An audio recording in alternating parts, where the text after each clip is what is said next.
افریقہ ملک Kenya کے قدیم غار سے ایک ایسی قبر کو دریافت کیا گیا ہے جس کے بارے میں دعویٰ کیا جا رہا ہے کہ دنیا کی قدیم ترین باقاعدہ قبر ہے۔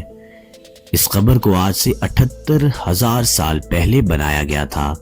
یہ قبر ایک 3 سالہ بچے موٹوٹو کی ہے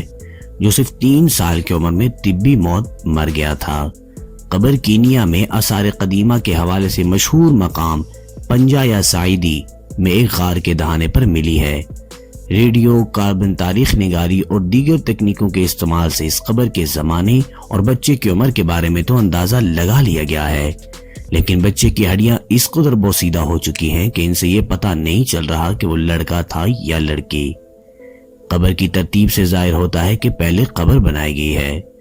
اس کے بعد قبر کے فرش پر پودوں کی پتیاں اور نرم شاخیں بچھائی گئیں، پھر بچے کو ان پر لٹایا گیا اور اس پر غالباً کسی درخت کی نرم چھال رکھ کر قبر کو بند کر دیا گیا تھا۔ دوسری جانب امریکی ہیلتھ انسٹیٹیوٹ نے خدشہ ظاہر کیا ہے کہ جنوبی ایشیا میں کووڈ-19 کیسز میں غیر معمولی اضافے کے نتیجے میں مئی کے وسط تک عالمی سطح پر ایک دن میں وائرس کا شکار افراد کی تعداد 1.5 کروڑ تک پہنچ سکتی ہے۔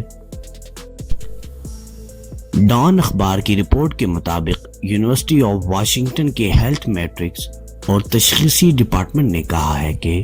ہمارے تازہ ترین تخمینوں سے پتہ چلتا ہے کہ ہندوستان میں کووڈ-19 کیسز میں اضافے کے ساتھ ساتھ بنگلہ دیش اور پاکستان میں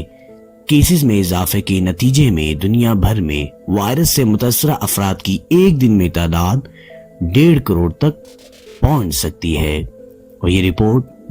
یونیورسٹی آف واشنگٹن کے ہیلتھ میٹرکس اور تشخیصی ڈپارٹمنٹ سے ملی ہے، جنہوں نے کہا ہے کہ پاکستان اور بنگلہ دیش میں یہی کیسوں کی تعداد 1.5 کروڑ تک پہنچ سکتی ہے۔ مزید ویڈیوز کے لیے چینل کو سبسکرائب اور بیل آئیکن کو پریس ضرور کیجیے گا۔